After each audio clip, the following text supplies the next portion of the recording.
What's up, everybody? This is Otto from growthandmastery.com, and today I want to discuss with you one of Tim Ferriss's recommended books called 22 Immutable Laws of Marketing.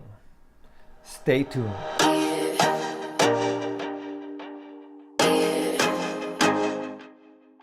Now, Tim Ferriss had put out a video recommending a few books to read if you want to start a business. Now, one of these books is the 22 Immutable Laws of Marketing, and I'm going to give you a summary of the book.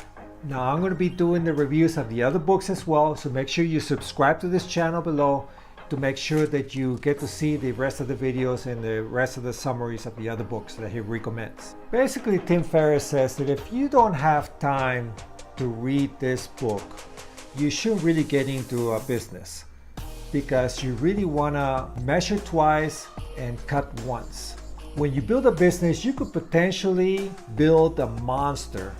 And if you want to build a business to create freedom in your life, you might create something that it's just going to enslave you, having to manage all these responsibilities and problems and people and employees and all of that. It's better to learn a few basics on how to keep things simple and be able to delegate a lot of responsibilities and be able to create the freedom that you wanted in the first place.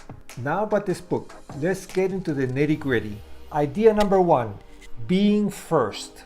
Now when we study marketing, we have to remember that people tend to remember firsts. Perception is key. Sometimes you don't necessarily have to be first, but if people perceive that you're the first one to get there, then you're it. You're perceived to be the first. For example, you probably remember who your first kiss was, where that was, maybe when that was. Other firsts are, for example, the first person who crossed the Atlantic Ocean. You might know that that's Charles Lindbergh. Who is the first person to land on the moon? Neil Armstrong. Now, do you know who the second person is? No. Who was the first president of the United States? George Washington. Do you know who the second person was? Maybe not. Gatorade was the first sports drink. Do you know what the second sports drink was? Perhaps not. And I think that's the whole point of the book, is people remember who the first person or the first product is, and they tend to keep that in mind. They're perceived as number one, and a lot of times they're perceived as the best, even if they're not. Now, not everybody succeeds when they're first, of course. There's products or services out there that just have the wrong timing, or they're just really bad ideas. I invented a pair of glasses that only have one side to attach to your ear. But now let's keep in mind that being truly the first one is not the most important thing. It's the perception of being the first one out there. Case in point, I like to look at Uber versus Lyft. Now, Lyft was the first one that came up with the actual concept of ride sharing the way it is thought about today. Uber was doing something totally different. I think they were doing a high-end taxi service in the first place. But Uber started doing what Lyft did, and they fought that battle of marketing, and they got themselves being perceived as the first one. Now, Lyft could claim to be the first, but in our perception, Uber is there. Lyft is still in the market, but they didn't gain that perception of being first in the market. Now, all is not lost with being number two. Lyft is still making millions of dollars. There's still a significant market being number two. So own it, be honest about being number two, and just go with it. Truth is, normally there's no market for number three, or it's very little margins for number three and beyond. So it's really the number one in the market, the number two, and after that, it's really just a Shark Tank full of competitors trying to vie for number three and just going for the crumbs. When you're number two, you just have to be honest about it to the public, convince them that why people should go to you, those who would listen anyway. Avis, for example, years ago, their strategy was to say, yes, we're number two, But why should you come to us? Because we try harder. So they gained a significant part of the market going to them because they told them, you know what, we're number 2, we're not as big as Hertz rental car, but we try harder.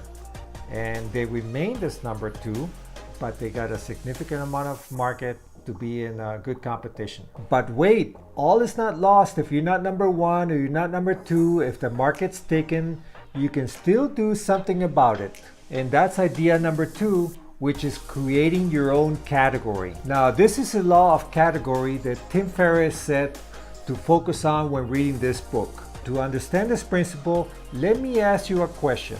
We talked about who is the first person who crossed the Atlantic Ocean. That was Charles Lindbergh. Do you know who the second person who crossed the Atlantic Ocean? Probably not. According to the book, Bert Hinkler was the second person. Now, I wouldn't have known that. Hardly anybody in the world knows that. It's not in the history books. But I'm willing to bet that you know who the third person is. The third person who crossed the Atlantic Ocean is Amelia Earhart. She is the first woman who crossed the Atlantic Ocean, but she happens to be the third person. That is a law of category. Create a new category in your niche. Now think in terms of categories, not in brands. You can focus the heck out of this category and own it. Avoid the classic thinking of, how do I get people to like my brand? Forget about that. Create your category and how do I get people to perceive that I'm the first one in this category? That's what you want to focus on and own the category. To be honest, people are not interested so much in what is better as much as who was first in a certain category. So keep that in mind. Now, speaking of focus, here's the third idea of the book. Being focused on one word. When you have a product or service, you want to focus on the one word that you own for that product and service. And what I mean is, for example, Volvo. What do you know Volvo for? Safety. They own that one word. Now, Volvo doesn't want to go for the best luxury car because they would have a heck of a time trying to beat Mercedes-Benz, for example. Just as Mercedes-Benz wouldn't want to be known all of a sudden for the safest car, they'll have to work at trying to convince the public that they're the safest one. Other brands have tried that before and they just spent millions trying to do that with no avail, and they actually lose market because they're not focusing on what they're good at and what they're known for. So if Mercedes trying to compete with the safety arena, they're gonna lose. They can be safe all they want, and it can be true. They could be even safer than Volvo, but the public will not perceive that as much. They know that Volvo is a safe one. Now the book talks about being careful about trying to own a word where there's no opposites. For example, if you want to use quality or honesty, well, there's nobody competing for the opposite words. There's nobody going for low quality. There's nobody wanting to be dishonest. Everybody claims to be high quality. Everybody claims to be honest. So those are bad examples of words to own. Now, moving on with the idea of focus, idea number 4 is focus on a single product or service. Now, this is something similar that I read in the book, The One Thing. And the idea is you want to focus on the one thing that you're really good at. For example, Coca-Cola. What do you know from them?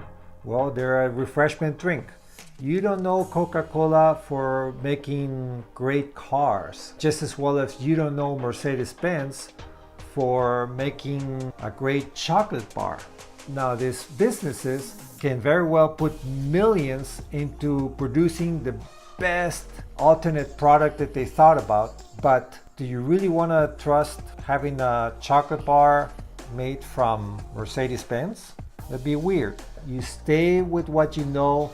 If you want to do alternate products, create a separate company, create a different brand, a different category, and go for it. Go for that. Now, if you feel like you must expand your business, Again, you can create a new category. For example, in cars, when cars first started out, the Ford motors started with one single car, one single concept. Little by little, cars started branching out into different categories. There were the luxury cars. Years later, now we have minivans, and we have SUVs, and we have mini cars. They all have their own different categories. Somebody owns that category for each different types of car.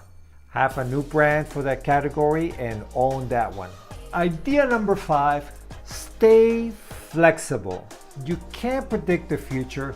You don't know what the competition is going to do. You don't know what the world is going to bring or what's going to happen. So you stay flexible with your plans. You and your employees need to take risks. Do not punish your employees for taking risks, because if they're afraid of making an error and getting fired or being punished, you're not going to grow.